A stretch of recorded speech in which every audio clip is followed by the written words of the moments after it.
Capítulo 32. Fallecidades. El cementerio estaba tranquilo, y el césped parecía una pintura en acuarela en contraste con el esquisto de las lápidas. Sobresalían del suelo como dientes de una mandíbula inferior mellada, algunas torcidas, la mayoría limpias. Mientras pasábamos al lado de varias más obscuras y llenas de moho, tomé nota mental de limpiarlas de nuevo para que volvieran a estar bonitas, y me frené. No había ido ahí a trabajar, sino a llorar, aunque estaba segura de que mi padre habría hecho lo mismo. Casi todo el pueblo había ido con sillas plegables y comida de picnic. Las flores silvestres que habían donado, las 1000, ordenadas por colores, estaban amontonadas alrededor del ataúd de mi padre como una montaña de pétalos, y Elvis cantaba Suspicious Mind con su karaoke portátil. Y puede que lo mejor de todo fuesen... Pero, ¿qué? ¡Los globos!, dijo Ross sin aliento.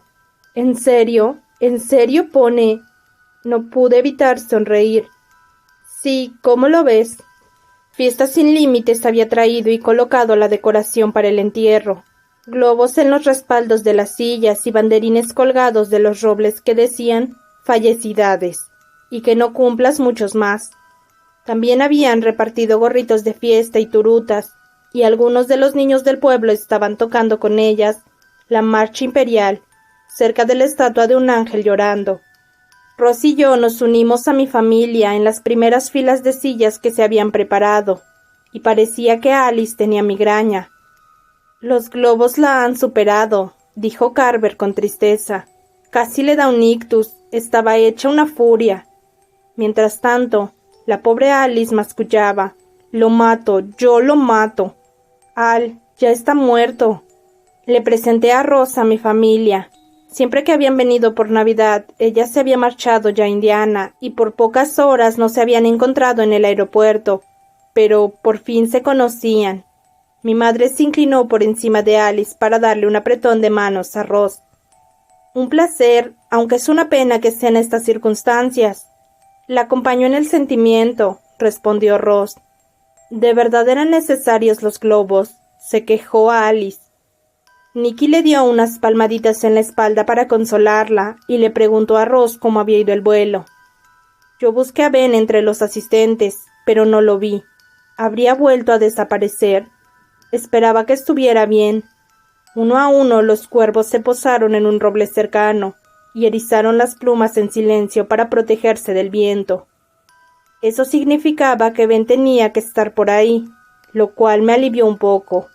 Unos minutos más tarde, la versión de Elvis de Return to Sender interrumpió mis pensamientos y miré el programa. «Te toca», susurró Carver. «Ah, sí». Mi padre, en el testamento, había dicho que no quería un pastor ni un obispo ni ningún tipo de persona sagrada. Nuestra familia no era muy de religiones organizadas, aunque nuestro negocio fuese la muerte. Lo único que mencionó sobre un orador fue lo de la carta que había escrito. La cogí de las manos de Karen, la abogada de mi padre. El papel era suave y estaba arrugado. «Que empiece el espectáculo», dije. Alice parecía preocupada.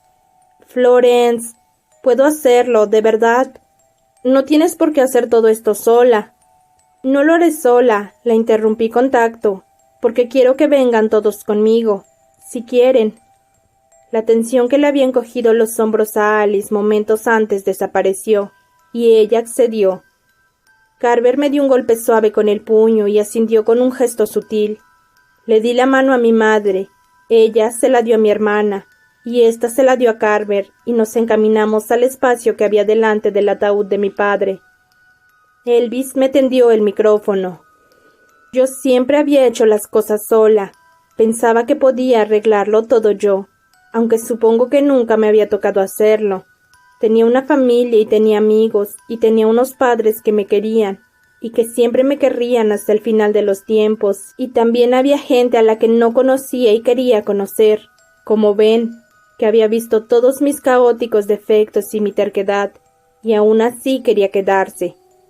Quería quedarse, y yo también quería que se quedase. Carraspé y eché un vistazo al cementerio y a toda la gente que había ido con sus sillas, y llevaba gorros de fiesta y le decían a sus hijos que dejasen de tocar la turuta. Hola a todo el mundo, gracias por venir. Este será un funeral diferente al que están acostumbrados, aunque creo que, si conocían a mi padre, ya se lo esperaban. Abrí el sobre y saqué la carta. Mi padre me dejó una carta para que la leyera. No sé qué dice, así que vamos a descubrirlo juntos. Me temblaban las manos mientras desdoblaba el papel amarillento. La letra de mi padre se desplegó como un cuento. Por las manchas de tinta y cómo se juntaban las letras, debió de escribirla con la pluma que le regalé para su cumpleaños hace unos años. Queridísimos míos, empecé a leer con la voz ya temblorosa. Lo que la carta decía exactamente daba igual, pero era una explicación de por qué nos había pedido que hiciésemos tanto para su funeral. Una disculpa por no poder quedarse más con nosotros. Un adiós lleno de juegos de palabras malísimos y los peores chistes de padre imaginables. Era una carta dirigida a mí, a Alice, a Carver, a nuestra madre. Era una despedida delicada. Flores silvestres para Isabela. 1000 flores con 10.000 pétalos por cada día que la querría hasta el infinito. Canciones que habíamos bailado en los salones. Despedidas delicadas y buenas y alegres. Banderolas y turutas por todos los cumpleaños en los que no podría estar. Una bandada de cuervos para recordarnos que siguiésemos buscándolo, porque seguiría ahí siempre. Decía que quiso que yo leyese la carta porque sabía que intentaría hacer todas aquellas tareas imposibles sola. Carver disimuló una carcajada y Alice le dio un codazo en el costado. Decía que esperaba que hubiese pedido ayuda, porque pedirla no era una debilidad, sino una fortaleza, porque me sorprendería quién llegaría a mi vida si se lo permitía. No todos los que me acompañasen serían fantasmas. Ojalá pudiera decir que, en ese momento, el viento hizo susurrar las hojas de los árboles. Ojalá pudiera decir que oí a mi padre en la brisa, diciéndome él mismo aquellas palabras, pero la tarde era silenciosa, y los pájaros del roble se graznaron unos a otros, como si yo hubiese contado un chiste especialmente gracioso. Y Ben estaba detrás de la gente con las manos en los bolsillos, y sentí una especie de certeza de que todo iría bien. Tal vez no en ese momento, puede que tardase un tiempo, pero al final sí. No todos los que me acompañasen serían fantasmas, pero no pasaba nada si algunos lo eran, porque al final mi padre tenía razón sobre el amor. Era leal y terco y esperanzador.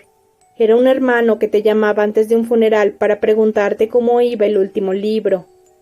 Era una hermana que reñía a su hermana mayor por huir siempre. Era una niñita una noche de tormenta acurrucada en el regazo de un enterrador, escuchando el viento que hacía crujir una casa victoriana. Era una bailarina de salón dando vueltas por un salón vacío con el fantasma de su marido y una canción en la garganta. Era acariciar a los perros buenos y despertar una mañana tranquila al lado de un hombre con los ojos imposiblemente oscuros y la voz con el dulzor meloso de ese vodka bueno que se guarda en el estante de arriba. Era una mejor amiga que se cogía un avión sin previo aviso en Nueva York. Era la vida, salvaje e infinita. Eran unas palabras simples escritas a mano con letra abigarrada. El amor es una celebración. Leí con la voz agitada. De la vida y de la muerte. Se queda con nosotros. Perdurará, queridos, hasta mucho después de que yo me haya ido. Búsquenme cuando el viento corre entre los árboles. Los quiero. Volví a doblar la carta y susurré bajito, en privado, una última vez. Adiós, papá.